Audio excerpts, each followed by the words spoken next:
Đây là cá lau kiến, một trong 3 sinh vật ngoại lai đáng sợ mà chúng ta sẽ cùng nhau khám phá ngày hôm nay. Liệu tụi nó có thực sự là kẻ phản diện hay chỉ là nạn nhân trong những quyết định sai lầm của con người? Hãy coi tới cuối clip để tìm ra câu trả lời nha. Con này là cá lau kiến hay là cá giọng bể? Mọi người chắc cũng biết hoặc từng thấy con này trong mấy cái hồ cá kiển rồi. Và nó là một sinh vật ngoại lai đó. Là các loài sinh vật được đưa từ nơi khác đến ngoài vùng phân bố tự nhiên của chúng. Chúng có thể gây hại đến môi trường, các sinh vật bản địa, ảnh hưởng đến đa dạng sinh học ở nơi ở mới. Nghe kinh khủng ha, nhưng thật ra nó dễ hiểu hơn mọi người nghĩ nhiều. Mọi người nhìn ngoại hình con cá này nè, nó như một sinh vật cổ đại vậy, hoa văn, vây lưng nè, gai nè, cái đầu thì bự mà cứng nữa.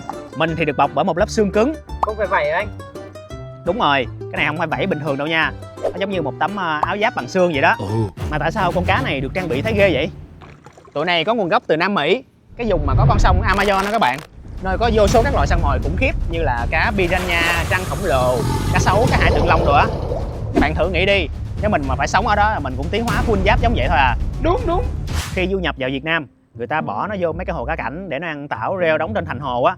Tại nó có cái miệng hút này nè, giúp bám vô những cái chỗ đó rất tốt. Xong rồi một số người không có nuôi nữa, thả nó ra ngoài tự nhiên. Một số thì bị sổng ra từ những cái hồ cá cảnh. Mà điều kiện sông ngòi ở Việt Nam thì quá thoải mái rồi, sao mà khắc nghiệt như bên Amazon được. Tụi nó không có thiên địch, có khả năng chống chịu tốt, sinh sản quá trời nên cứ vậy mà số lượng tăng không kiểm soát luôn. Chuyện nó phát triển, thích nghi tốt ở đây chỉ để tồn tại thôi à.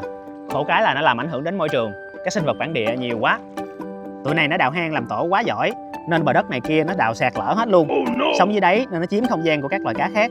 Chưa kể đôi khi nó còn ăn luôn trứng của tụi nó nữa, nên làm số lượng cá bản địa suy giảm, làm mất cân bằng sinh thái, sạt lở đê điều á các bạn. Hồi xưa con cá này bán đâu có giá đâu, tại nhìn nó hơi ghê, da cứng khó ăn. Giờ thì nhiều người ăn thấy thịt cá này ngon, giống thịt gà nên nó cũng phổ biến dần rồi. Số lượng tụi này cũng đang được kiểm soát dần dần rồi đó các bạn. Các bạn có thấy mình không? Mình là trứng ốc bươu vàng. Còn đây là ốc bươu vàng. Ở miền Tây thì ai mà không biết ốc bươu vàng đúng không? Nhưng mà các bạn có biết cách phân biệt ốc bươu đen với ốc bươu vàng chưa? Đây, nó vậy nè các bạn. Ngoại hình là thứ dễ thấy nhất. Đối với ốc bươu vàng nha, thì nó có một cái hốc rất là sâu chỗ này nè. Và ở trên đầu nó, những cái khe rãnh xoắn ốc nó cũng khá là sâu vô luôn. Còn ốc bươu đen nó sẽ rất là đầy đặn. Cái chỗ xoắn ốc nó không lún sâu vô, cũng không có cái hốc giống như ốc bươu vàng. Nhìn nó rất là đẹp, chắc nụi à. Nói chung ốc bươu vàng nhìn thấy nó lõ lõ. Tiếp đến là trứng ốc. Ốc bươu đen trứng có màu trắng, còn ốc bươu vàng thì... Sự khác biệt giữa ốc bươu vàng với ốc bươu đen không phải kiểu một loài tốt, một loài xấu đâu các bạn, mà là do tụi nó tiến hóa trong điều kiện môi trường rất khác nhau. Một bên thì là sông ngòi Amazon khắc nghiệt, quá nhiều đối thủ cạnh tranh, thiên địch, nên bươu vàng nó phải cứng cáp, sống dai, đẻ nhanh đẻ nhiều. Một bên thì là sông rạch phù sa, ruộng đồng phì nhiêu thoải mái nên nó chiêu chiêu mà tiến hóa vậy thôi, ăn vừa vừa mà đẻ cũng chậm chậm vậy đó. Cũng như cá lau kiến, khi rời khỏi hệ sinh thái gốc, ít thiên địch, đặc điểm sinh tồn mạnh làm tụi này bùng nổ số lượng ở Đông Nam Á, Việt Nam mình. Đặc biệt là trong mấy cái ruộng lúa mới lên mạ, lúa non á, người ta hay nói con bươu vàng phá lúa. Nhưng thật ra, ốc bươu vàng chưa từng một lần muốn được thả vào đồng lúa đâu. Mình du nhập loài này về nước mình để làm thức ăn, xong rồi tụi nó xổng ra ngoài tự nhiên, ruộng đồng. Nó muốn sinh tồn thì nó phải ăn và đẻ thôi. Tụi nó không có quyền lựa chọn đâu các bạn ạ. Các bạn thấy ốc bươu đẻ trứng bao giờ chưa? Tôi biết con người mấy bạn nhìn trứng tôi thấy có màu hồng đẹp như cái kẹo dâu, nhưng thật ra trong tự nhiên mấy thứ có màu đẹp thường là mấy thứ không nên ăn. Tôi cũng vậy đó. Trứng tôi có chất độc protein nhẹ, gây khó tiêu, mà hồng neon là để báo các bạn biết chuyện đó đó.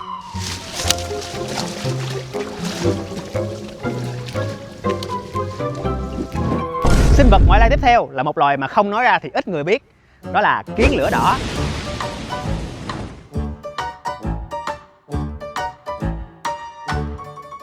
Đúng vậy, mấy cái tổ kiến mọi người hay thấy ngoài vườn hoặc là trong mấy cái kẽ bên hông nhà, thực chất nó không có nguồn gốc từ Đông Nam Á chúng ta, mà nó ở tuốt bên Nam Mỹ lận.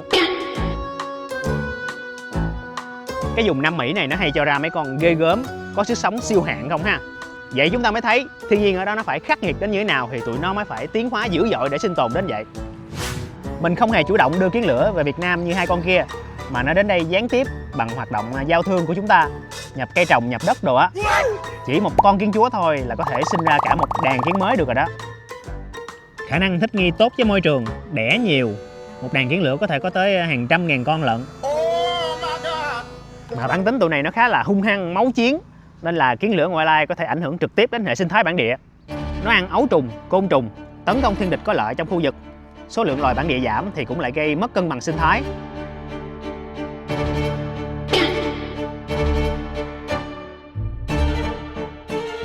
Đối với con người, nó làm tổ trong các công trình, nhà cửa, kẻ tường, gây hư hại thiết bị đồ lum la.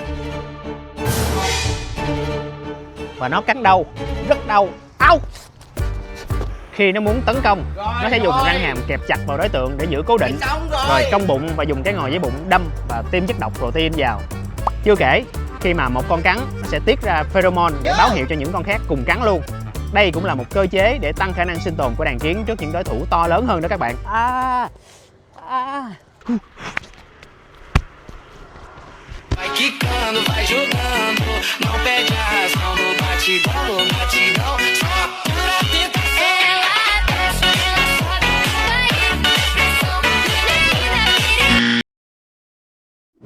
Một tập tính sinh tồn cực hay của kiến lửa hay kiến nói chung đó là khả năng kết bè để sống sót khi nước dâng lên cao.